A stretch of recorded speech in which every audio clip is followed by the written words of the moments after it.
ఒక మంచి ప్రారంభం ఒక వ్యక్తికి జీవితంలో ఉంటే తనకు కలిగిన ప్రారంభాన్ని బట్టి ఆ వ్యక్తి జీవితం పట్ల ఆశ కలిగిన వాడుగా ఉంటాడు.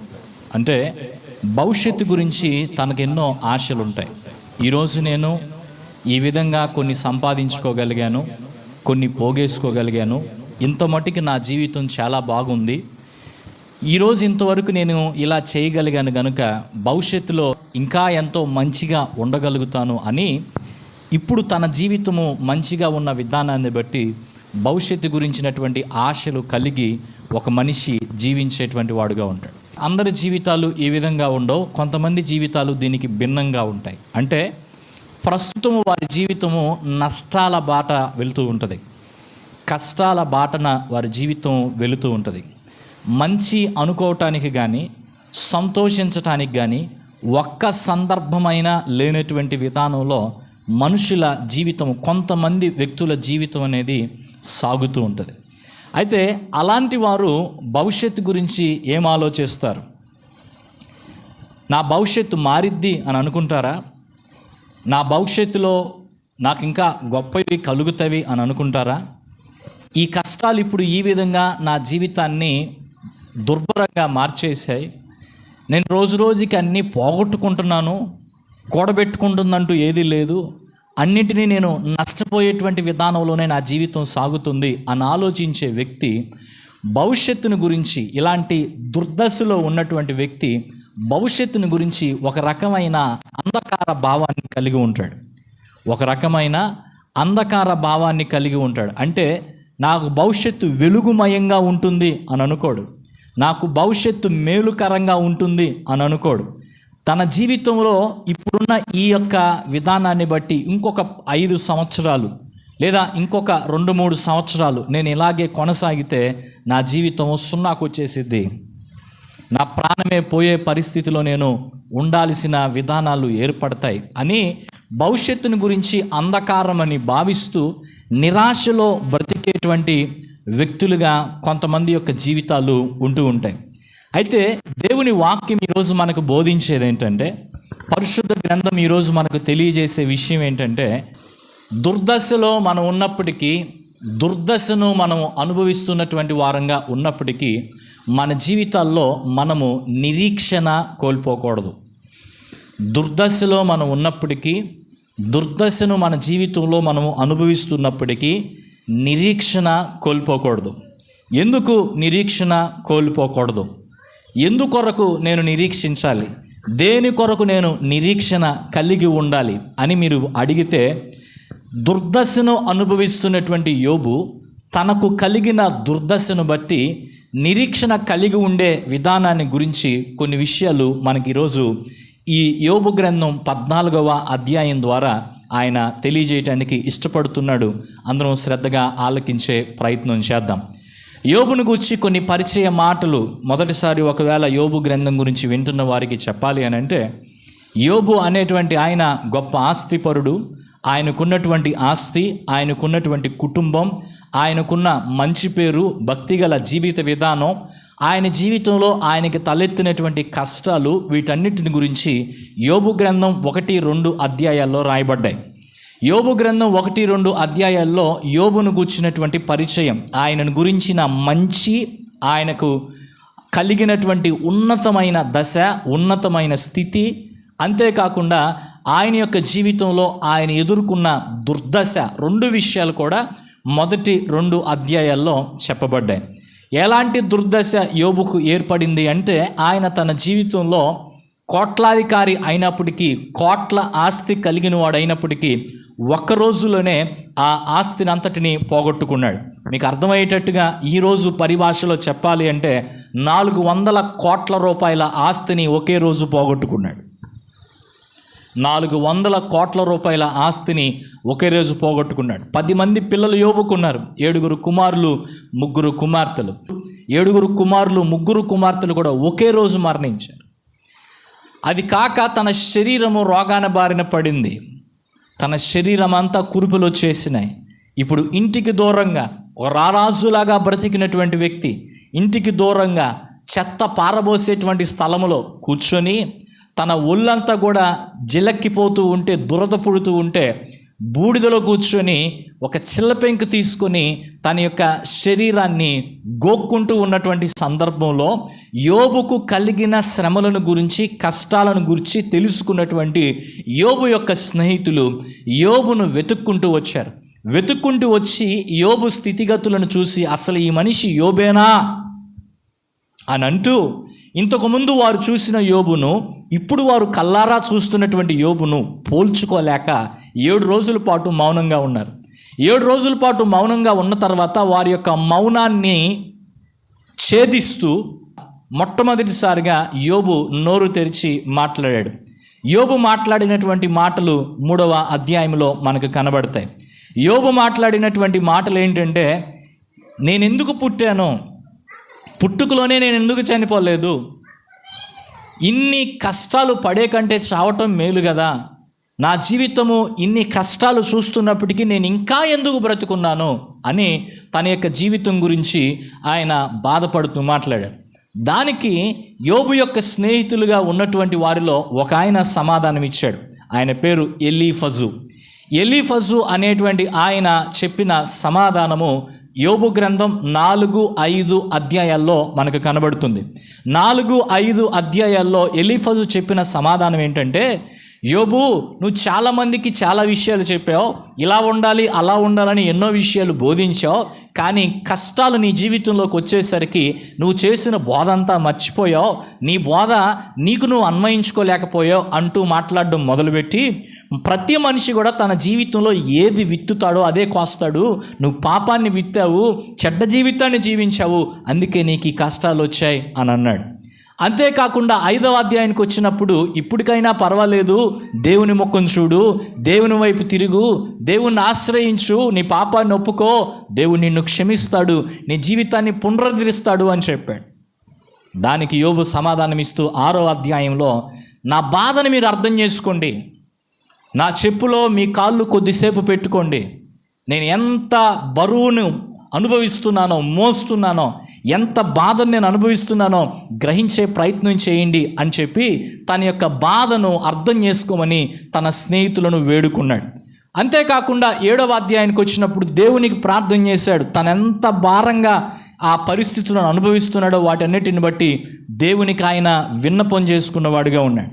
ఈ యొక్క సంభాషణ ఇలా జరుగుతూ ఉండగా 8వ అధ్యాయంకి వచ్చేసరికి బిల్దదు అనే వ్యక్తి యోబు మాటలకు సమాధానం చెప్పడం ప్రారంభించాడు. ఆయన ఏమంటాడంటే, భక్తిహీనులైనటువంటి వాళ్ళ జీవితం ఇలాగే ఉంటుంది యోబు, నీ కుమారులు చనిపోయారు, నీ పిల్లలు చనిపోయారు, ఎందుకు చనిపోయారు వాళ్ళు చనిపోవడానికి కారణం ఏంటి, ఊరకనే చనిపోయారా, పాపం చేశారు కాబట్టి వాళ్ళు చనిపోయారు అని చెప్పి ఆయన తను మాట్లాడినటువంటి వాడుగా ఉన్నాడు.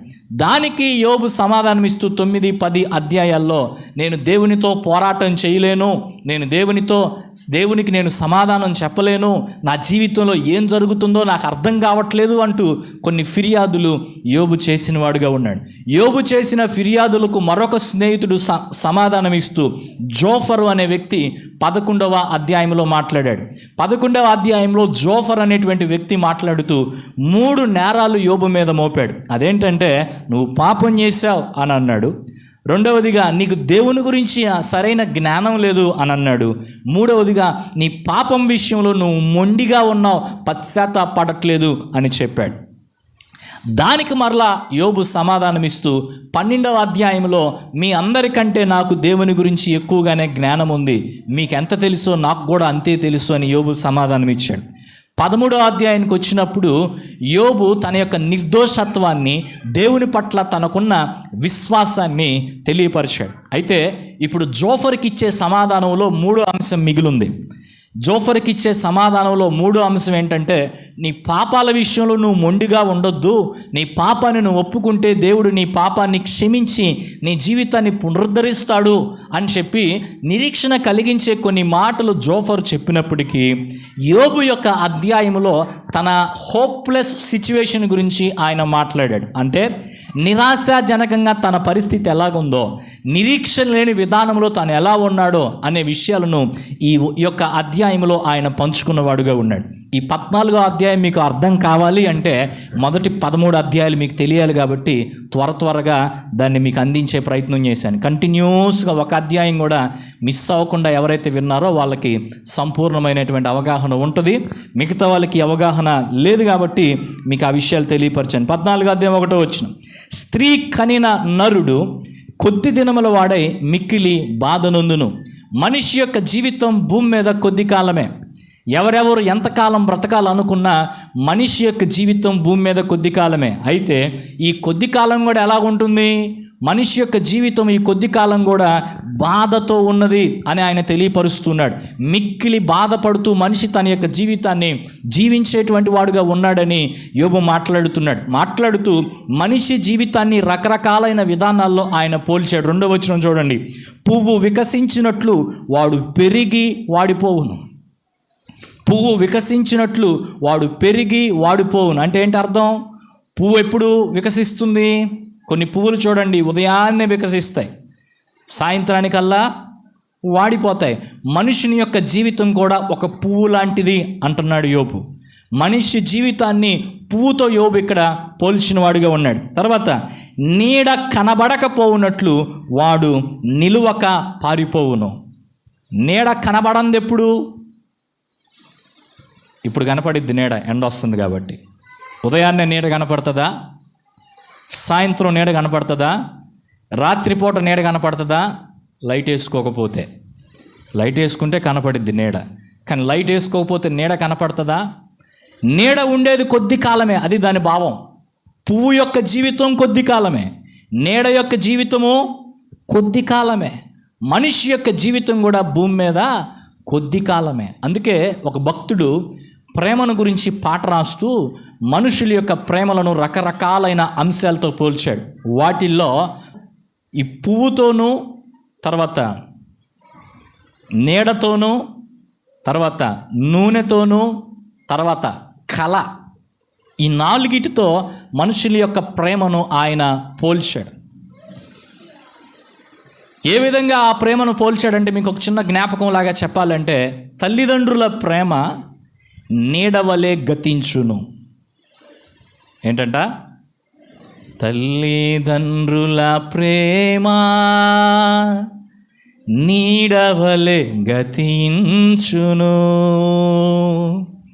కన్న బిడ్డల ప్రేమ కలలా కరిగిపోవును. వింటున్నారా? తల్లిదండ్రుల ప్రేమ నీడవలే గతించును అంటే ఏంటి? నీడ ఎంతసేపు ఉంటుంది? తల్లిదండ్రుల ప్రేమ అంటే తల్లిదండ్రులు ఉన్నంత కాలమే తల్లిదండ్రుల యొక్క ప్రేమ ఉంటుంది. తల్లిదండ్రులు ఎల్లకాలం ఉంటారా? మనకు కోరిక ఉంటే బాగుండని అనుకుంటాం మనం. మా అమ్మకి మా నాన్నకి మరణమే లేకుండా ఉంటే బాగుండని కోరుకుంటాం, కానీ ఉంటారా? సాధ్యం కాదు. సో వాళ్ళు చూపించే ప్రేమ కూడా అంతే, ఎల్లకాలం ఆ ప్రేమ ఉండదు. శాశ్వతంగా మనల్ని ప్రేమించేవాడు దేవుడే. కరిగిపోనటువంటి ప్రేమ, ఎల్లప్పుడూ నిలిచేటువంటి ప్రేమ యేసయ్య ప్రేమ. కన్నబిడ్డల ప్రేమ కళ వచ్చినప్పుడు ఎంత బాగుంటుందో అంత బాగుంటుంది అన్నమాట. కళ ఎంతసేపు ఉంటుంది? కళ అయిపోయినాక లేచి ఇది కళ అని అనుకుంటాం అన్నమాట. కలలాగా కన్నబిడ్డల యొక్క ప్రేమ కరిగిపోతుంది. భార్యాభర్తల మధ్య వికసించిన ప్రేమ పుష్పము వాడిపోవు రాలును త్వరలో, మోడులా మిగిలిపోవును. భార్యాభర్తల మధ్య పుట్టే ప్రేమ, యవ్వన కాలంలో పుట్టే ప్రేమ, ఈ ఇన్ఫాచ్యువేషన్లు, అట్రాక్షన్లు ఇవన్నీ పూలాంటివే. అప్పటికప్పుడే వికసిస్తాయి, అప్పటికప్పుడే వాడిపోతాయి. బంధుమిత్రుల మధ్య వెలుగుచున్న ప్రేమ దీపము నూనె ఉన్నంత కాలమే వెలుగునిచ్చి ఆరిపోవును. చూడండి, తల్లిదండ్రుల ప్రేమ నీడలాగా గతించిపోతుందంట, కన్నబిడ్డల ప్రేమ కలలాగా కరిగిపోతుందంట, భార్యాభర్తల ప్రేమ పువ్వులాగా వాడిపోతుందంట, బంధుమిత్రుల ప్రేమ నూనె అయిపోయిందంటే, నూనె అంటే అర్థం ఏంటి అక్కడ? పైసలు. డబ్బులు ఉన్నంతకాలం బంధుమిత్రులందరూ మన చుట్టే ఉంటారు. మా బాబాయ్, మా ఆంటీ, మా అక్క, మా అన్న, మావాడే. ఒకసారి మనం పేదరికంలోకి వెళ్ళిపోతే మీరెవరో నాకు తెలియదు అన్నట్టుగా వారి యొక్క ప్రవర్తన ఉంటుంది. నూనె ఉన్నంత కాలమే అది వెలుగుతుంది. నూనెతో పోల్చారు. సరే, ఇక్కడ యోబు కూడా మనుషుని యొక్క జీవితాన్ని పువ్వుతో పోల్చాడు. రెండవది నీడతో పోల్చాడు. 3వ వచనం, అట్టి వాని మీద నీ కనుదృష్టి ఉంచి ఉన్నావు, తీర్పు నొందుటకై నన్ను నీ ఎదుటికి రప్పించి ఉన్నావు. అంత క్షణికమైంది కదా మనిషి జీవితం. అంత క్షణికమైన మనిషి జీవితం మీద నువ్వెందుకు దృష్టి పెడుతున్నావు అంటున్నాడు యోబు. ఈ దృష్టి పెట్టే విషయానికి వచ్చినప్పుడు నేను 2 విషయాలు చెప్తాను. ఒకటి, దేవుడు పట్టించుకుంటే ఒక బాధ, పట్టించుకోకపోతే ఇంకో బాధ. పట్టించుకోవటం అంటే ఏం కోరుకుంటావంటే, పట్టించుకయ్యా, ఏం పట్టించుకోవాలి? నా అవసరాలు పట్టించుకో, నా కష్టాలు పట్టించుకో, నాకు మేలు చేయటానికి పట్టించుకో. ఏం పట్టించుకోవద్దు? నేను చేసే తప్పులు పట్టించుకోవద్దు, నేను జీవించే చెడ్డ జీవితాన్ని పట్టించుకోవద్దు, దాన్ని అసలు నువ్వు లెక్కలోకే తీసుకోవద్దు. నీడలాంటోడిని నేను, పువ్వు లాంటోడిని నేను, నా మీద ఎందుకయ్యా నీ దృష్టి? యోబు మాట్లాడే వ్యవహారం ఆ విధంగా ఉంది. పాప సహితునిలో నుండి పాపరహితుడు పుట్టగలిగిన ఎంత మేలు. మా నాన్న పాపం చేసిన వాడే, మా అమ్మ పాపం చేసిన వ్యక్తే, మా తరతరాలుగా ఆదాము మొదలుకొని ఉన్న ప్రతి ఒక్కరూ పాపం చేసిన వారే. ఈ పాపం చేసినటువంటి వ్యక్తుల్లో నుండి వచ్చేవాళ్ళు ఎలాంటి వాళ్ళు అవుతారు? ఎలాంటి వాళ్ళు అవుతారు? పవిత్రులు అవుతారా? 2 మాటలు ఇక్కడ చూడండి, పాప సహితుడు, పాపరహితుడు. పాపరహితుడు అంటే పాపము లేని వ్యక్తి, పాపము లేని వ్యక్తి. పాప సహితుడు అంటే పాపము చేస్తున్న వ్యక్తి, పాపము చేయగల స్వభావము కలిగినటువంటి వ్యక్తి. పాప సహితుల్లో నుండి పాపరహితుడు రాలేడు. మేమందరం పాపులమే అని యోబు ఒప్పుకుంటున్నాడు. అలాగున ఎవడును పుట్టనేరడు. 5వ వచనం, నరుల ఆయుష్కాలము పరిమితి గలది, వారి నెలల సంఖ్య నీకు తెలిసే ఉన్నది. నరుల ఆయుష్కాలము పరిమితి గలది. పరిమితి లేని ఆయుష్ భూలోకంలో ఏ ఒక్కరికి లేదు, ఏ ఒక్కరికి లేదు. సదాకాలము జీవించేటువంటి అవకాశము భూమి మీద ఏ ఒక్కరికి లేదు. మనం ఎంత కూడబెట్టుకున్నా, ఎంత సంపాదించుకున్నా, ఎంత జాగ్రత్తగా మన ఆరోగ్యాన్ని కాపాడుకున్నా, చిన్నప్పటి నుండి జాగ్రత్తగా మన యొక్క జీవితాలను మనం ఎంతగా జీవించినా మనకి, మన జీవితానికి ఏముంది చెప్పాలి? ఏముంది? పరిమితి అనండి. ఇక్కడే ఉన్నారా? ఇక్కడే ఉన్నారా? ఉంటే చెప్పండి, పరిమితి అని చెప్పండి. మనుషుని యొక్క జీవితానికి ఒక పరిమితి ఉంది, లిమిట్. అన్లిమిటెడ్ బఫెట్ కాదు మానవుని జీవితం భూమి మీద. ఎంత తింటావో అంత తినండి, ఎంతకాలం బ్రతుకుతావో అంతకాలం బ్రతకమని దేవుడు వదిలేయలేదు. ఆయన నియమించినంత కాలమే భూమి మీద మనము జీవిస్తాం. ఆ తర్వాత ఈ లోకాన్ని మనం విడిచిపెట్టి వెళ్ళాల్సిందే. ఇంకా అంటున్నాడు, వారి నెలల సంఖ్య నీకు తెలిసే ఉన్నది. ఎన్ని నెలలు ఉండాలో నీకు తెలుసు. మించజాలని వయఃపరిమాణము నీవు వారికి నియమించి ఉన్నావు.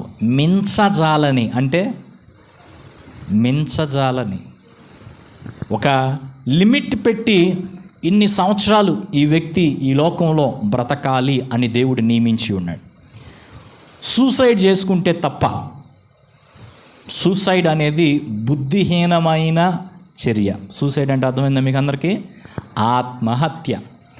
ఆత్మహత్య చేసుకుంటే తప్ప ఏ ఒక్కరు కూడా దేవుడు నియమించిన పరిధి కంటే ఈ లోకాన్ని దాటి వెళ్ళడం సాధ్యం కాదు. అందరికి అర్థమైందా? దేవుడు నియమించిన పరిధి కంటే ఈ లోకాన్ని దాటి వెళ్ళడం సాధ్యం కదంటే దేవుడు మనకు ఎంతకాలం నియమించాడు? 70 ఏళ్ళు అంటే 70 ఏళ్ళు బ్రతుకుతాం. 70 ఏళ్ళు బ్రతకడం నీకు ఇష్టం లేకపోతే ఏం చేయాలి? బిగించుకోవటమే తాడు. అయితే ఒకటి చెప్తున్నాను, సందర్భం వచ్చింది కాబట్టి. ఒక వ్యక్తిని చంపటం ఎంత నేరమో నిన్ను నువ్వు చంపుకోవటం కూడా అంతే నేరం. సింపుల్. ఒక వ్యక్తిని చంపితే ఏమంటారు? హంతకుడు. రైట్, హంతకుడు. ఇంకా ఒక వ్యక్తిని చంపితే ఏమంటారు? చంపిన వ్యక్తిని హంతకుడు అంటారు. ఒక వ్యక్తిని చంపితే దాన్ని ఏమంటారు? ఏ నేరం అంటారు? హత్యా నేరం. ఒక వ్యక్తిని చంపితే అది హత్య. వెరీ గుడ్, బాగుంది. నిన్ను నువ్వు చంపుకుంటే ఆత్మహత్య. రెండిట్లో కామన్ ఏంటి? హత్య. అంటే ఒక వ్యక్తిని చంపినా తప్పే, 2 నిన్ను నువ్వు చంపుకున్నా తప్పే. ఇంకా చెప్పాలంటే ఒక వ్యక్తిని చంపడం ఎంత తప్పో నిన్ను నువ్వు చంపుకోవటం కూడా అంతే తప్పు. It is equal to a murder. అది హత్య చేసిన దానితో సమానం. ఎందుకో చెప్పనా, మరలా చెప్తున్నాను. ఆత్మహత్య ఎందుకు పాపం అవుతుందంటే, ఒక వ్యక్తిని చంపడం ఎందుకు తప్పు అవుతుంది? ఆ వ్యక్తి మీద నీకు ఎలాంటి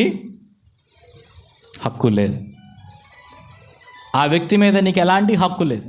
మరి మనల్ని మనం చంపుకోవటం ఎందుకు తప్పు అయింది?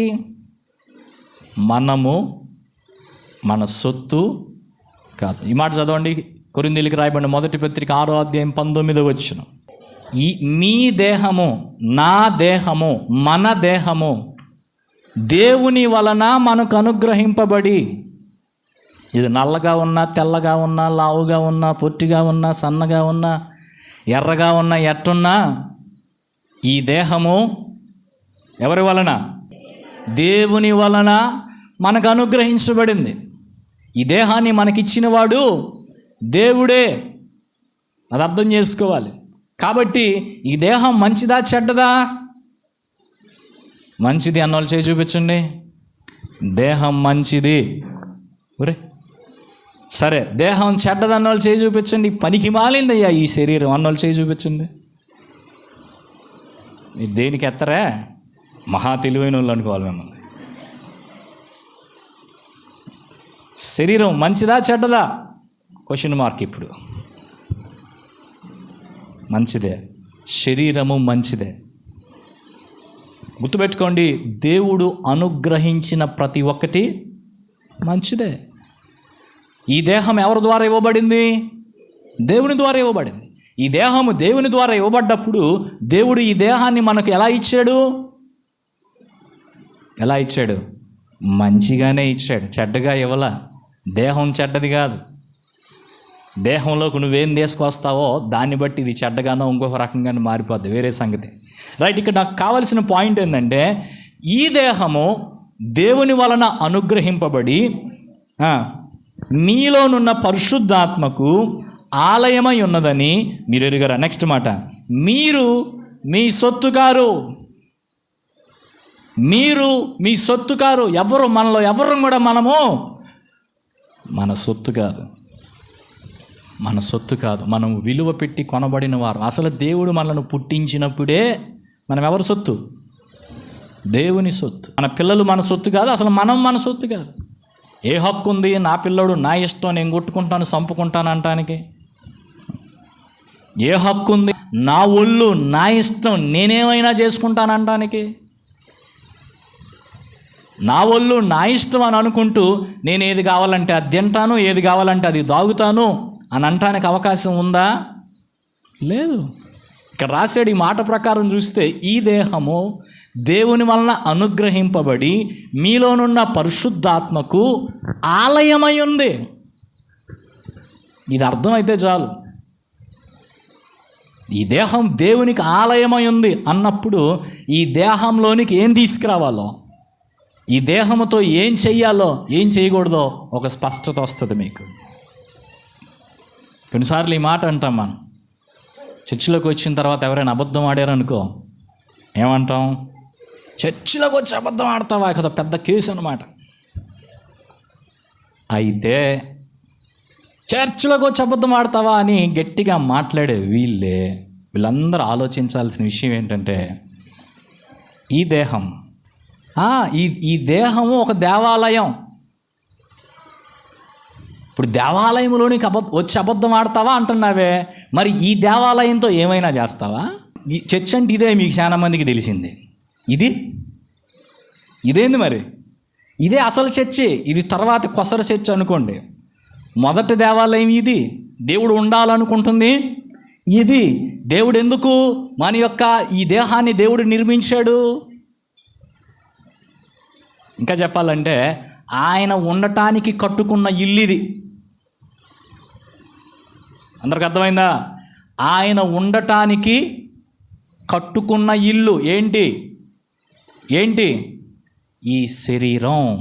దేవుడు ఉండటానికి కట్టుకున్న ఇల్లు, దేవుడు నివసించడానికి కట్టుకున్న ఇల్లు. మన సొత్తు కాదు మన దేహం. మన దేహంతో మనం ఏదైనా తినడానికి, మన దేహంతో ఏదైనా తాగడానికి మనకు అధికారము లేదు. మన దేహంతో మనం ఏమైనా చేయడానికి మనకు అధికారం లేదు. అందుకే ఆయన అంటున్నాడు, నరుని యొక్క జీవితము భూమి మీద మించజాలని పరిమాణం దేవుడు మనిషికి నియమించాడు. నువ్వు చచ్చిపోవాలనుకున్నా కానీ, నిన్ను చంపుకుంటే అది పాపం. దేవుడు నిన్ను బతికించిన నాళ్ళు కష్టమో నష్టమో బతకాల్సిందే. దేవుడు ఒక పరిమాణం పెట్టాడు మన జీవితానికి. 6వ వచనం. ఎక్కడ 6వ వచనం అంటారా? అనరు కదా. కూలివారి వలె తమకు నియమింపబడిన పనిని వారు ముగించు వరకు వారు విశ్రమము నొందునట్లు వారి వైపు చూడకయుండుము. చూడండి, మనుషుని యొక్క జీవితాన్ని ఈయన పువ్వుతో పోల్చాడు, తర్వాత నీడతో పోల్చాడు, తర్వాత ఇప్పుడు కూలివానితో పోల్చాడు. మనం కూలి పనికి వెళ్తే ఎంతకాలం ఉంటాం? 24 గంటల కూలి పని ఎవరైనా చేస్తారా? ఎన్ని గంటలు చేస్తారు? 8 నుండి 12 గంటలు. అంతవరకే మనం కూలి పని చేసేది. సో కూలివాని వలె తమకు నియమింపబడిన పని, యజమాని ఏం పని పెట్టాడో ఆ పని చేస్తే ఆ రోజు అయిపోయినట్టే. ఆ పని వారు ముగించి వారు విశ్రమము నొందునట్లు వారి వైపు చూడకోసేపు వాళ్ళని పట్టించుకోమాకయ్యా మనుషుల్ని, వాళ్ళు ఏం చేస్తున్నారో వాళ్ళ తప్పుల గురించి పక్కన పెట్టు అని దేవుని ఆయన బ్రతిమాలుకుంటున్నాడు. నెక్స్ట్ ముందుకెళ్దాం. 7వ వచనం. వృక్షము నరకబడిన ఎడల అది తిరిగి చిగుర్చుననియు దానికి లేత కొమ్మలు వేయుననియు నమ్మకము కలదు. దాని వేరు భూమిలో పాతదైపోయినను దాని అడుగు మొద్దు మంటిలో చీకిపోయినను నీటి వాసన మాత్రము చేత అది చిగుర్చును. లేత మొక్క వలె అది కొమ్మలు వేయును. అయితే నరులు మరణమై కదలలేకపోయిందురు. నరులు ప్రాణం విడిచిన తర్వాత వారేమైపోవుదురు? తటాక జలములు ఎట్లు ఇంకిపోవునో, నది నీరు ఎట్లు నిండి హరించిపోవునో అలాగుననే నరులు పండుకొని తిరిగి లేవరు. ఆకాశము గతించిపోవు వరకు వారు మేలుకొనరు, ఎవరునూ వారిని నిద్ర లేపజాలరు. నీవు పాతాళములో నన్ను దాచిన ఎడల ఎంతో మేలు, నీ కోపము చల్లారు వరకు నన్ను చాటున నుంచిన ఎడల ఎంతో మేలు. నాకు ఇంతకాలమని నీవు నియమించిన తర్వాత నన్ను జ్ఞాపకం చేసుకున్నవలనని నేనెంతో కోరుచున్నాను. ఈ ఇద్దరిని నిద్ర లేపడం చాలా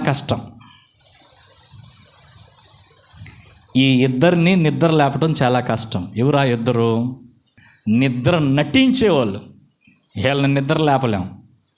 2 మరణ నిద్ర పొందిన వాళ్ళని నిద్ర లేపలేం. మామూలు నిద్రపోతున్నాడు అయితే లే టైం అయిందని నిద్ర లేపొచ్చాము, కానీ నటించేవాడిని లేపలేం. ఎందుకంటే వాడికి తెలిసి అయినా లేవడం.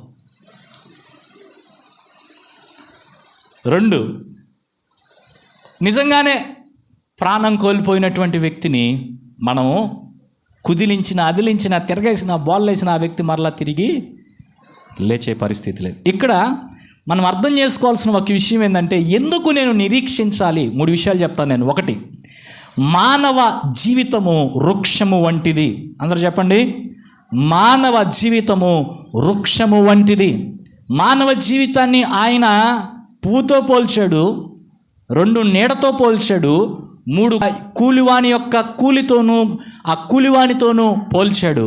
కానీ వృక్షం గురించినటువంటి ఉదాహరణ చెప్తూ మానవ జీవితము వృక్షము వంటిది అని యోబు నమ్మలేకపోతూ ఉన్నాడు. దానికి కూడా కారణం ఉంది. ఎందుకంటే యోబు జీవించిన కాలములో దేవుని వాక్యము సంపూర్ణంగా ప్రత్యక్షపరచబడలేదు. దేవుని వాక్యము యొక్క సంపూర్ణ ప్రత్యక్షత ఈరోజు మనకుంది.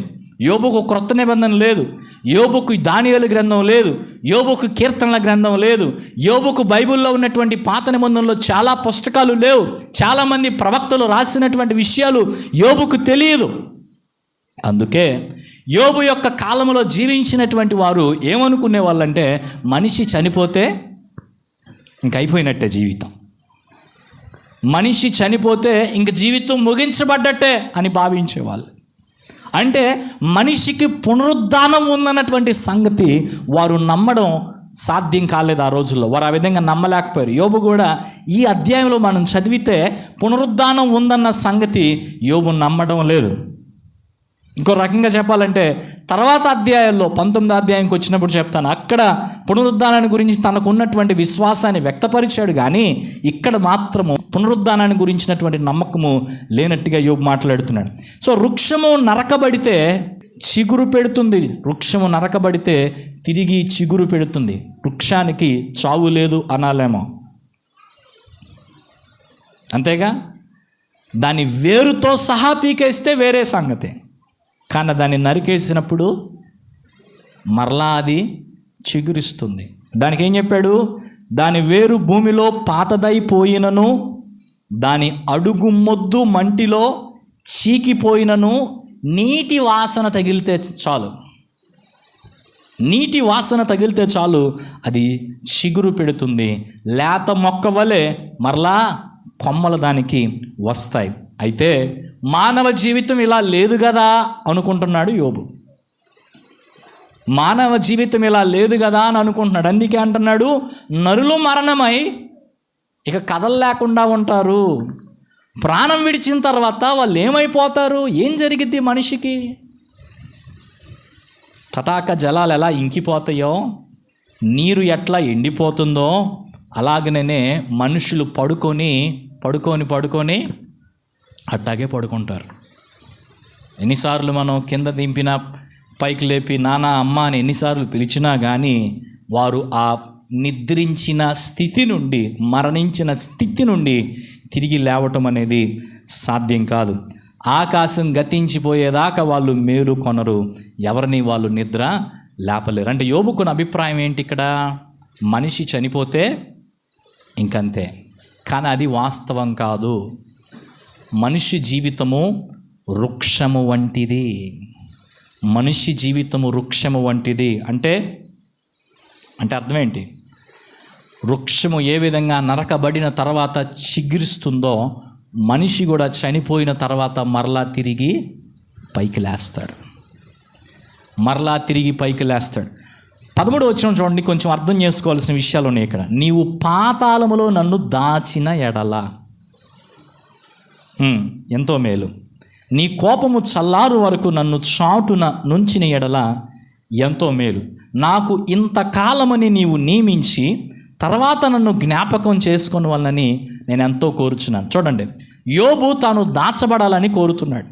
ఈ కష్టాల మధ్య ఆయన దాచబడాలని కోరుతున్నాడు. ఎక్కడ దాచబడాలి? పాతాళములో. ఎవరుంటారు పాతాళములో? చనిపోయిన వారు ఉండే స్థలం పాతాళం. పరలోకం కావాలా, పాతాళం కావాలా అని పాట అనలేదు ఇప్పుడు?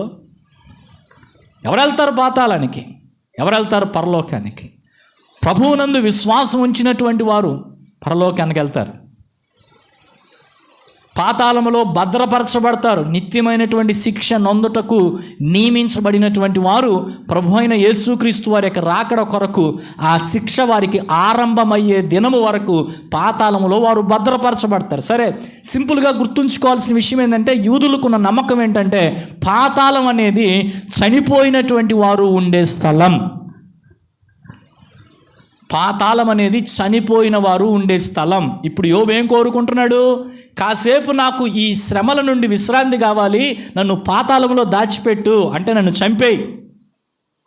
నెక్స్ట్, ఇప్పుడు తర్వాత మాట, నీ కోపము చల్లారు వరకు నన్ను చాటున నుంచి ఎడల నాకెంతో మేలు. ఇంతకాలమని నీవు నియమించిన తర్వాత టైం పెట్టయ్యా, ఒక 5 సంవత్సరాల, 4 సంవత్సరాల, 10 సంవత్సరాల టైం పెట్టి ఇంతకాలమని నియమించిన తర్వాత నన్ను మరలా జ్ఞాపకం చేసుకో. అంటే ఏంటి ఇప్పుడు జ్ఞాపకం చేసుకోవటం అంటే?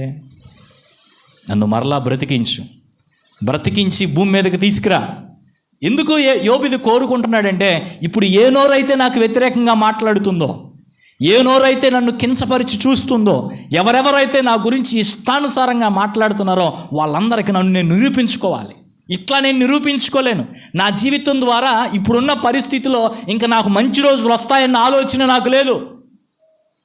నా జీవితం బాగుపడుతున్నటువంటి ఆలోచన నాకు లేదు. మొదట్లోనే చెప్పాను నేను, మనిషి జీవితం ముందుకు వెళ్ళే కొలది ప్రారంభ దశ మంచిగా ఉంటే జీవితం అంతా ఇంకా ఉన్నతమైన స్థానానికి హెచ్చింపబడతామన్న ఆలోచనతో వెళ్తాం.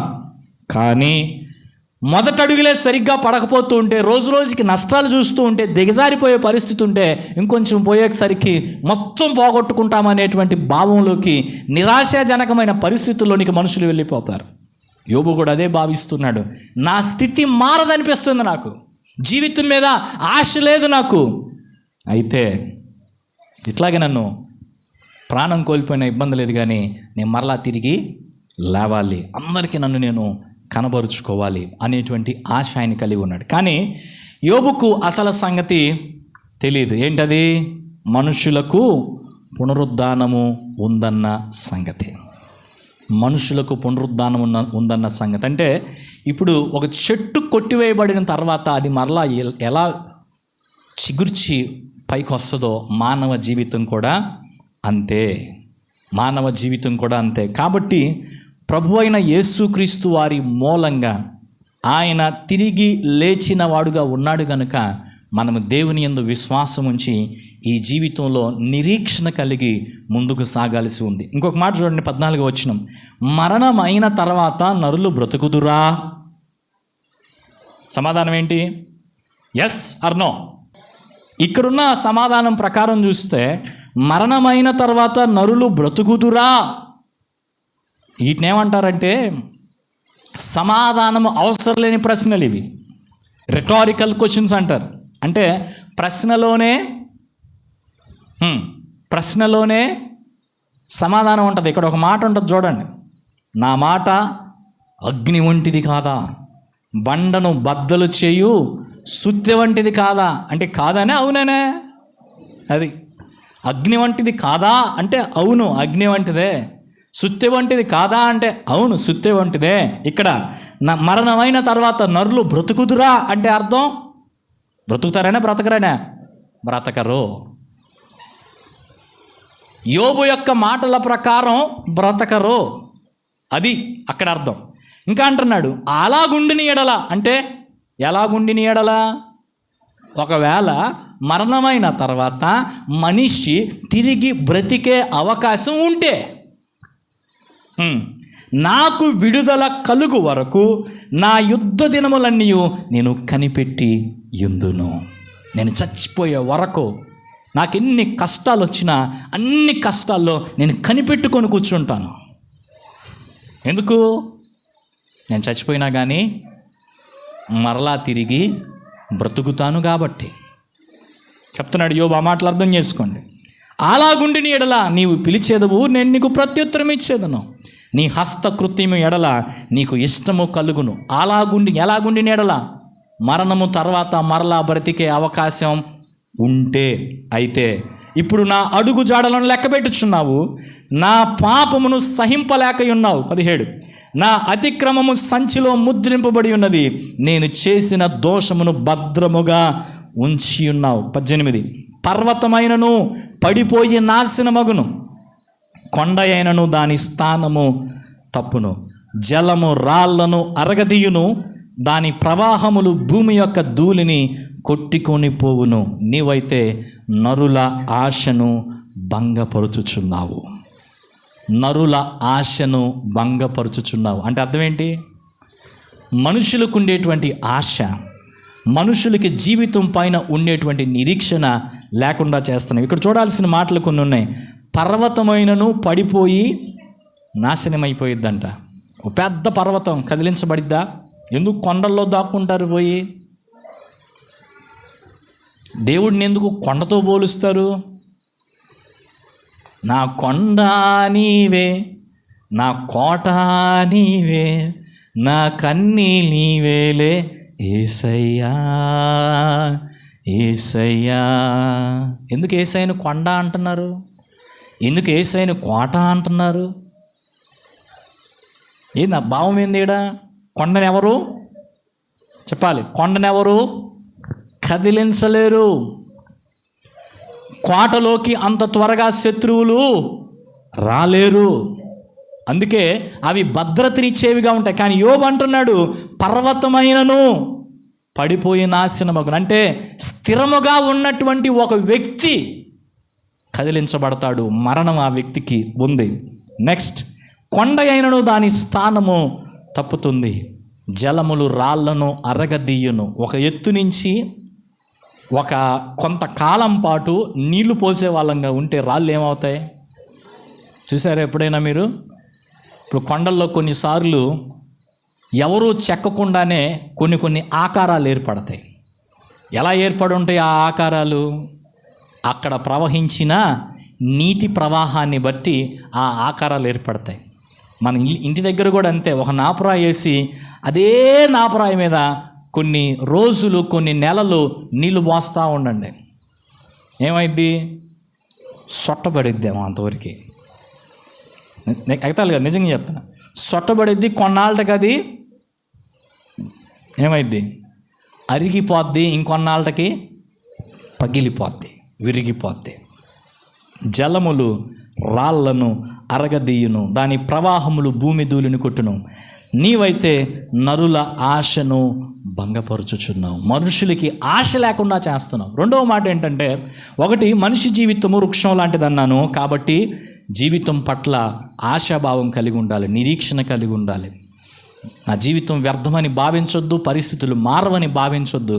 వృక్షము లాంటిది కనుక ఇప్పుడు తెగవేయబడ్డా మళ్ళా నా జీవితం మరలా ఫలిస్తుంది అని ఆశిద్దాం. రెండవ మాట ఏంటంటే, మరణం తర్వాత జీవితం ఉన్నది. మరణం తర్వాత జీవితం ఉంది. నీకు ఎట్ట తెలుసయ్యా అంటే, మనకు దీన్ని చెప్పిన ఒకే ఒక వ్యక్తి ప్రభువు అయిన యేసుక్రీస్తు వారు. ప్రభు అయిన యేసుక్రీస్తు వారు మరణించిన సమయాన వాళ్ళు అనుకున్నారు, ఏమనుకున్నారు? పేడ వదిలిపోయింది అనుకున్నారు. యేసయ్య చనిపోయినప్పుడు అదే కదా వాళ్ళు అనుకుంది, పేడ విరగడైపోయింది అనుకున్నారు. సమాధిలో పెట్టిన తర్వాత పిలాతు దగ్గరికి వచ్చి కూడా వాళ్ళు చెప్పిన మాట ఏంటి? ఆ వంచకుడు సజీవుడై ఉన్నప్పుడు చెప్పాడు, నేను మరలా తిరిగి బ్రతుకుతానని, లేస్తానని. ఆయన తిరిగి లేస్తాడన్న నమ్మకం మాకు లేదు. కానీ ఈ శిష్యులు వచ్చి ఆయన్ని సమాధిలో నుండి దొంగతనంగా తీసుకొని పోయి మా ప్రభువు సజీవుడని గోలగోల చేస్తారేమో అని చెప్పి పిలాతు దగ్గర మొరపెట్టుకున్నారు. సో వాళ్ళు వెళ్ళి సమాధిని ఎంత భద్రంగా కావలి కాచినప్పటికీ, బంధించినప్పటికీ, భద్రం చేసినప్పటికీ చివరికి ఏం జరిగింది? మూడవ దినాన్న సమాధిని చీల్చుకొని బండను తీసి ప్రభు అయిన యేసుక్రీస్తు వారు సజీవుడుగా బయటకు. జీవితంలో, ప్రపంచంలో ఎక్కడ ఎన్నడూ జరగనటువంటి కార్యం, కని విని ఎరిగినటువంటి కార్యం, మనిషిని యొక్క జీవితానికి పునరుద్ధానం ఉందనేటువంటి విషయాన్ని ఆయన నిరూపించాడు. ఇంకా చెప్పాలంటే, మనుషుడు మట్టికి మట్టి అయిపోయినా కానీ పునరుద్ధానుడే తిరిగి లేస్తాడు. ఈ జీవితంలో ఇప్పుడు యోబు అన్నట్టుగా మరణమైన తర్వాత నరులు బ్రతుకుదురా, అలా గనక అయితే నాకు విడుదల కలిగే వరకు నేనేం చేస్తాను? నా కష్టకాలం అంతట్లో నేను కనిపెట్టుకుంటాను అంటున్నాడు. యోబుకు సంగతి తెలియదు, పునరుద్ధానం ఉందన్న సంగతి. ఈరోజు దేవుని వాక్యం వింటున్న మనకందరికీ తెలుసు, ఏముంది? పునరుద్ధానం ఉంది. మనమందరము తిరిగి లేస్తాం. నేను మరలా తిరిగి బ్రతుకుతాను. ఈరోజు కాకపోతే ఎప్పుడో దేవుడు నియమించినటువంటి సమయం, ఒక సమయం ఉంది. దేవుడు నియమించిన సమయాన మనము బ్రతుకుతాం. ఇప్పుడు చూడండి, నీటి వాసన తగిలితే, ఆ మాట చూద్దాం ఒకసారి. నీటి వాసన మాత్రము చేత అది చిగుర్చును, అలాగే ప్రభు అయిన యేసుక్రీస్తు వారి యొక్క రెండవ రాకడలో ఆ కడబోర శబ్దము మోగగానే క్రీస్తు నుండి మృతులైన వారు మొదట లేతురు. అంటే భావం ఏంటి? మొదట ఉందంటే అర్థం ఏంటి? రెండోది కూడా ఉన్నట్టు అర్థం. అది మనం ఎప్పుడైనా నోట్స్ రాసుకునేటప్పుడు కూడా 1 అనేసామంటే దాని అర్థం ఏంది? 2 ఉందని అర్థం. 1 ఉంటే 1 వేయకూడదు, ఇంకా 1 వేసామంటే 2 ఉందన్న. వాళ్ళు మొదట లేస్తారు అంటే మళ్ళీ రెండోసారి లేసే బ్యాచ్ కూడా ఉన్నారు. మరి ఆ రెండోసారి లేసే బ్యాచ్ ఎవరు? క్రీస్తు నందు ఉండక మృతులైన వారు. క్రీస్తు నందుండి మృతులైన వారు మొదట లేస్తారు. క్రీస్తు నందు ఉండక మృతులైన వారు తర్వాత లేస్తారు. అయితే ఒకటి మాత్రం సత్యం, తిరిగి లేవటం సత్యం. అయితే మనిషికి మరలా ఈ లోకాన్ని చూచే అవకాశం లేదా మట్టికి మట్టి అయిపోయినటువంటి శరీరం మరలా పునరుద్ధరించబడుతుంది కనుక మానవుని యొక్క జీవితానికి ఒక విలువ ఇప్పుడు ఉంది. ఒక నిరీక్షణ కలిగి మనము జీవించాల్సిన అవసరం ఉంది. మనము ఓపిక కలిగి దేవుని కొరకు కనిపెట్టుకుంటే, ఓపిక కలిగి మన యొక్క యుద్ధ దినాల్లో కొనసాగితే, ఓపిక కలిగి మన యొక్క సమస్యల్లో మనం కొనసాగితే దేవుని కార్యాలు మన జీవితంలో చూడగలిగే వారంగా ఉంటాం. సో భూలోకంలో దేవుడు మనకి ఇచ్చినటువంటి సమయం అంతట్లోనూ మనం గ్రహించాల్సిన విషయం ఏంటంటే, జాగ్రత్తగా ఈ జీవితాన్ని మనం జీవించాలి. ఓపిక కలిగి జీవితాన్ని జీవించాలి. ఆశాభావం కలిగి జీవితాన్ని జీవించాలి. నిరాశలో కాదు, దేవుని వైపు చూస్తూ మనం యొక్క జీవితాన్ని జీవించాలి. ఎందుకంటే దేవుడు మన జీవితాన్ని నూతనమైన విధానంలో తీసుకువెళ్ళగలిగేటువంటి వాడుగా ఉన్నాడు. అంతేకాదు, ఈ లోకంలో మనం ఎలాగైతే బ్రతుకుతామో వాటన్నిటికీ రేపు ఉదయం ఫలితం ఉంది. రేపు ఉదయం అంటే అర్థం మనం మరలా తిరిగి లేచిన రోజున. ఒక మాట చెప్తా వినండి. ఈ లోకంలో మనం జీవిస్తుండగా మనకు ఎదురయ్యే సమస్యల్లో కొన్నిసార్లు కొన్ని ఇబ్బందులు మనం ఎదుర్కొంటున్నప్పుడు కొన్ని మాటలు పడాల్సి వచ్చింది. మిమ్మల్ని అందరిని అడుగుతున్నాను, ఎవరైనా మిమ్మల్ని తిడితే మీరేం చేస్తారు? తిడతారా, పడతారా? వాళ్ళు 1 తిడితే 4 తిడతారు. సరే, తిట్టే వాళ్ళ గురించి నేనేమన్నాను మీకు చెప్పేది మీకు లాస్ట్లో చెప్తాను. పడే వాళ్ళ సంగతి చెప్పండి. వాళ్ళు నన్ను తిట్టినా నేనేమన్నయ్యా, నేను మౌనంగా ఉంటాను అనేవాళ్ళు ఎవరైనా ఉంటే నా ప్రశ్న ఏంటంటే, ఎందుకు ఉంటారు మీరు మౌనంగా?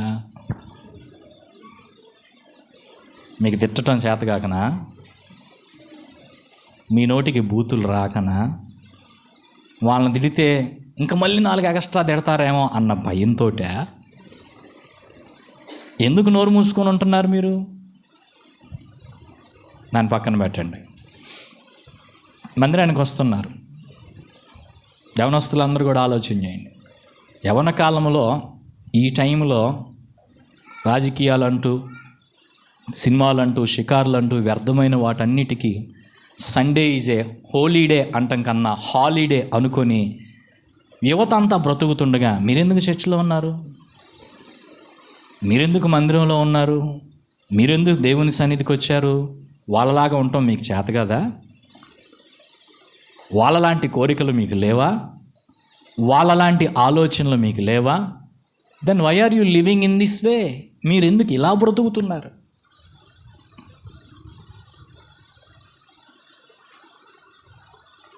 మనిషి తన జీవితంలో ఒక విధానంలో బ్రతుకుతున్నాడు అంటే దానికి ఒక ఉద్దేశం ఉంటుంది వెనకాల. ఇంకొక ఉదాహరణ చెప్తున్నా.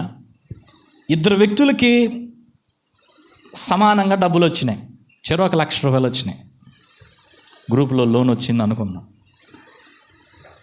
కొంతమందికి ఎట్టుండిద్దంటే, ఇక 1 లక్ష రూపాయలు వచ్చిందంటే ఈ 10 రోజులు మహా పండగ.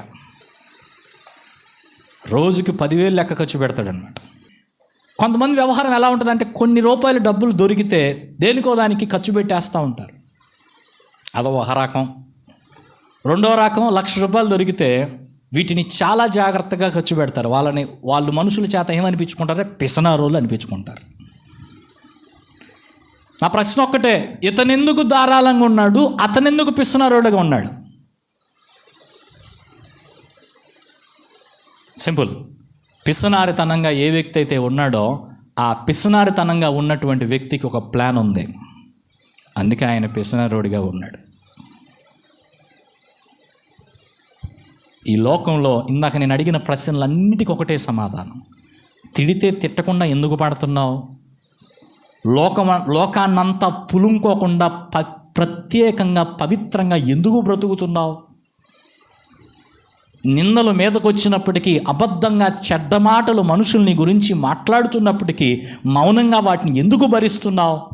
I believe in a truth that there is a life after the death. నేను ఒక సత్యాన్ని నమ్ముతున్నాను. ఆ సత్యం ఏంటంటే మనిషికి చనిపోయిన తర్వాత మరలా జీవితం ఉంది. ఒకవేళ మనిషికి భూమి మీద ఉన్నదే జీవితం అని అనుకుంటే నేనెందుకు తగ్గాల? ఈ కొద్దిగా కదా నాకున్న జీవితం. వాడు తిడితే నేనెందుకు సైలెంట్గా ఉండాలి? నేను కూడా 4 తిడతాను. అందరూ ఒక రకంగా ఉంటే నేను ఈ రకంగా ఎందుకు ఉండాలి? నేను కూడా అంతకంటే ఇంకా బాగా ఉంటాను. కానీ మనిషికి ఉన్నటువంటి, మనిషి జీవించిన జీవిత విధానాన్ని బట్టి, మనిషి చేస్తున్న కార్యాలన్నిటిని బట్టి మనిషి మరణించిన తర్వాత దేవుడు ఫలాన్ని ఇస్తాడు. కొంతమందికి భూమి మీదే ఫలితం వచ్చింది, ఇంకొంతమందికి మరణించిన తర్వాత ఫలితాలు వస్తాయి.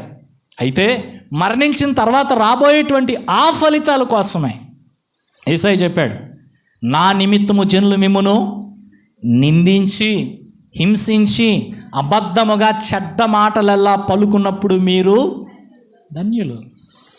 తప్పు చేసి ఆ తప్పుకు శిక్ష పొందటంలో ధన్యత లేదు. మంచి పని చేసి మంచి మాట చెప్పి తిట్టించుకో, అందులో ఉన్న ధన్యత. అందులో ఉంది ధన్యత.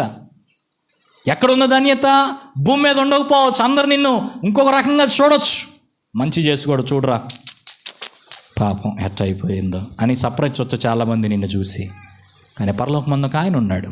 ఈ యొక్క లోకంలో నీ జీవితం ముగించబడిన తర్వాత ఒకనొక రోజున మరలా మనం తిరిగి లేస్తాం, దేవుని ఎదుట నిలబడతాం. ఎన్ని నోరులు నిన్ను తిట్టాయో, ఎన్ని శరీరాలు వారి యొక్క జీవితాలను ఈ శరీరం దేవునికి ఆలయమని భావించకుండా వ్యర్థమైన వాటితో నింపుకొని ఇష్టానుసారంగా బ్రతికారో వాళ్ళందరూ రేపటి రోజున దేవుని ఎదుట తలదించుకొని నిలబడితే ఈ లోకంలో ప్రతి చీత్కారాన్ని, ప్రతి అవమానాన్ని, ప్రతి బాధను దిగమింగుతూ జాగ్రత్తగా జీవితాన్ని జీవించిన ప్రతి ఒక్కరూ సగర్వంగా తలెత్తుకొని దేవుడి ఎదుట నిలబడతారు. That is the prize we got. మనం పొందబోయేటువంటి బహుమానం అది. ఆ గొప్ప బహుమానాన్ని రేపు భవిష్యత్తులో నేను నువ్వు పొందాలి అంటే భూలోకంలో దేవుడు మనకిచ్చిన ఈ సమయంలో జాగ్రత్తగా బ్రతకాలి. యోబంట నా మాట గుర్తుపెట్టుకోండి, నాకు విడుదల కలుగు వరకు. అంటే ఎప్పుడు వచ్చింది విడుదల? మరణించినప్పుడే వస్తుంది. నాకు విడుదల కలుగు వరకు యుద్ధ దినములన్నీ నేను కనిపెట్టుకొని ఉంటాను, ఓపిక కలిగి ఉంటాను, జాగ్రత్తగా నేను ఉంటాను, ఎదురు చూస్తూ ఉంటాను. ఏమాత్రం తొందరపాటుకు అవకాశం ఇవ్వను, వ్యర్థమైన వాటికి నా జీవితంలో అవకాశం ఇవ్వను. ఎందుకంటే మరణం తర్వాత జీవితం ఉంది. అబద్ధంగా మనుషులు మన మీద చెడ్డ మాటలు ప్రచారం చేసినప్పుడు యేసయ్య అంటున్నాడు, సంతోషించి ఆనందించుడి, ఎందుకని మీ ఫలము పరలోకంలో అధికమవుతుంది. అలా జీవించినటువంటి వారి జీవితాలకు దేవుడు పరలోక రాజ్యంలో గొప్ప కార్యాలు వారి విషయంలో చేసేవాడుగా ఉంటాడు. ఇప్పుడు నిర్ణయించుకోవాలా, భూలోకం కావాలా, పరలోకం కావాలా, సువర్ణం కావాలా, సువార్త కావాలా? అందరికి అర్థమైందా? అర్థం కాలేదా? సువర్ణం కావాలా, సువార్త కావాలా? సువర్ణం ఏంటి? బంగారం. బంగారం కావాలా? బంగారం కంటే గొప్పది సువార్త, దేవుని వాక్య సత్యం. అది కావాలా? దేనికోసం ప్రాకులాడతావో, దేనికోసం ఏం వదులుకుంటావో, దేన్ని సంపాదించుకుంటావో డిసైడ్ ఫర్ యువర్ సెల్ఫ్. నీకై నువ్వే తీర్మానం చేసుకో. క్షయమైపోయేటువంటి ఆహారం కోసం కష్టపడతావో, అక్షయమైనటువంటి ఆహారం కోసం పోరాటం చేస్తావో, నశించిపోయేటువంటి దానికోసం ఎన్నో రకాలైనటువంటి ఇబ్బందులు ఎదుర్కొంటావో, నిశ్చయముగా కలకాలము నిలబడేటువంటి ఆ పరలోక ప్రేమను, దేవుని యొక్క ప్రేమను అనుభవించడానికి ఈ లోకంలో దేన్నైనా వదులుకోవటానికి సిద్ధపడతావో నిర్ణయించుకోవాల్సింది. ముందుకెళ్దాం. 20వ వచనం, నీవు వారిని ఎల్లప్పుడూ గెలుచుచున్నావు, గనుక వారు గతించిపోవుదురు. నీవు వారికి ముఖ వికారము కలుగు చేసి వారిని వెళ్ళగొట్టుచున్నావు. వారి కుమారులు ఒకవేళ ఘనత వహించినను అది వారికి తెలియకపోవును. వారు ఒకవేళ అణిగిపోయినను అట్టి గతి వారికి పట్టినని వారు గ్రహింపకయుందురు. మనుషులను చనిపోయిన తర్వాత మన జీవితాలు ఎలా ఉంటాయి అనేది మనకు తెలియదు.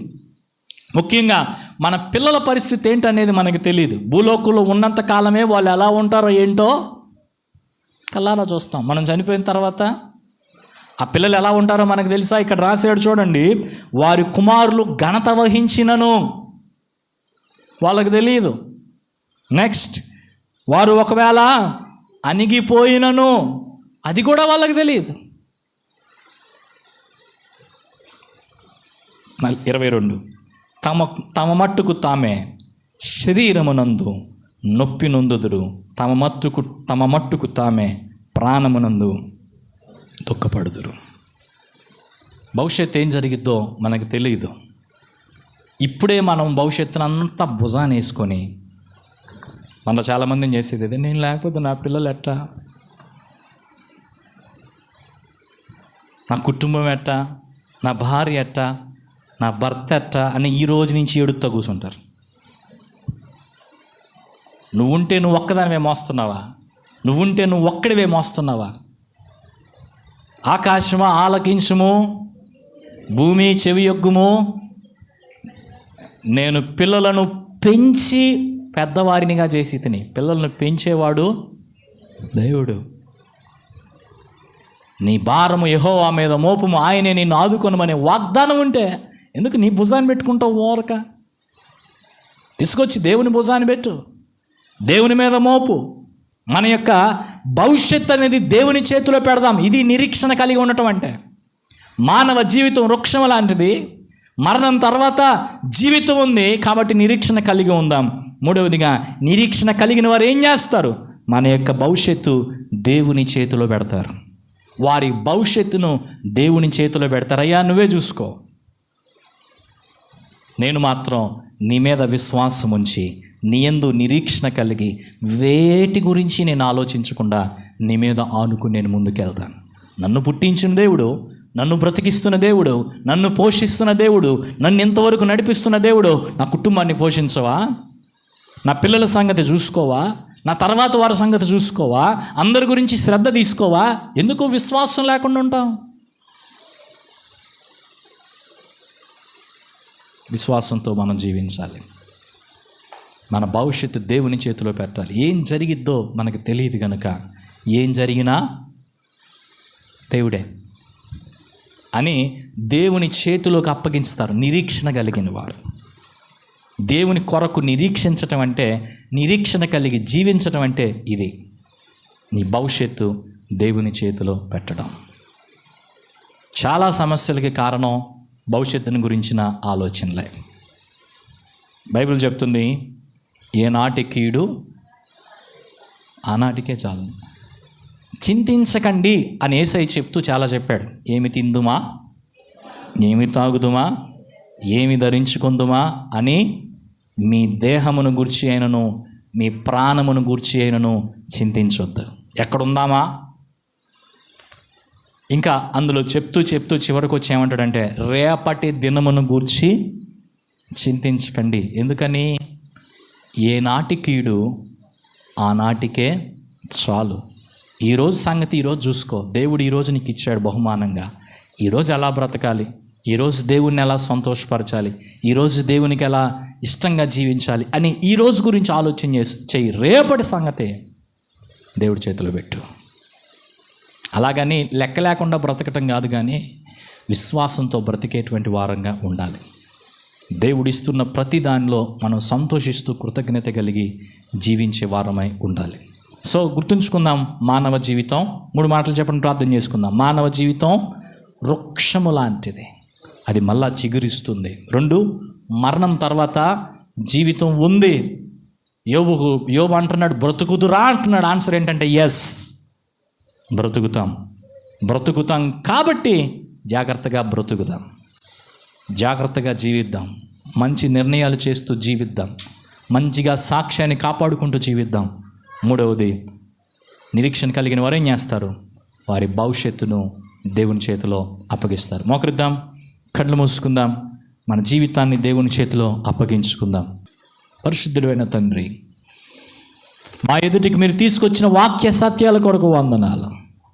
సువర్ణము కంటే సువాసన ఇచ్చే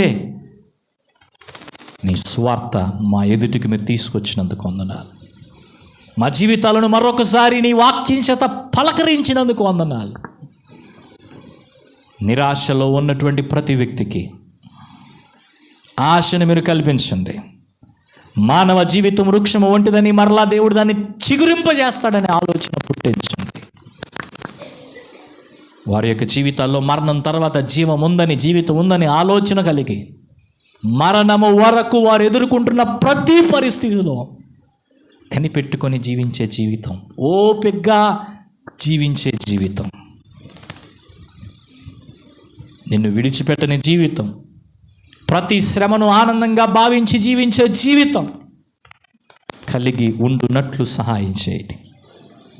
భవిష్యత్తు భారములన్నిటినీ, మాకు తెలియని భవిష్యత్తు, మేము ఎరుగని భవిష్యత్తు, మేము మార్చలేని భవిష్యత్తు, మా చేతిలో లేని భవిష్యత్తు, దాని గురించి ఈ రోజు నుండే మేము బాధపడుతూ కూర్చోకుండా మా భవిష్యత్తును నీ చేతిలో విడిచిపెట్టి దాన్ని బట్టి మేము భారముతో ఈ లోకంలో బ్రతికే వారంగా కాక మా భవిష్యత్తును నీ చేతిలో విడిచిపెట్టి నీ బిడ్డలంగా ఈ లోకంలో కొనసాగుతూ, నీపై ఆనుకొని కొనసాగుతూ, నీ మీదే ఆశ పెట్టుకొని కొనసాగుతూ, నువ్వు అన్నిటికీ చాలిన దేవుడు అని విశ్వసిస్తూ కొనసాగే కృప మాకు దయచేయండి. మా ఈ కష్ట నష్టాల్లో నిన్ను గూర్చిన జ్ఞానం, నీపై విశ్వాసం, నీపై నిరీక్షణ కలిగినటువంటి వారమై కొనసాగే జీవితాలు దయచేయండి. ఈ మాటలు విని ఈ విధంగా నీతో సహవాసాన్ని కోరుకుంటూ నీ యందు నిరీక్షణ కలిగి తమ జీవితాలను మార్చుకొని కొనసాగాలని ఎవరు ఇష్టపడుతున్నారో వారందరికీ మేలు కలుగజేసి వారి ఆత్మీయ జీవితాలను మార్చి కట్టి నీకు ఇంకా దగ్గరగా చేర్చమని సహాయం చేయమని యేసయ్య నామములో ప్రార్థిస్తున్నాం తండ్రి.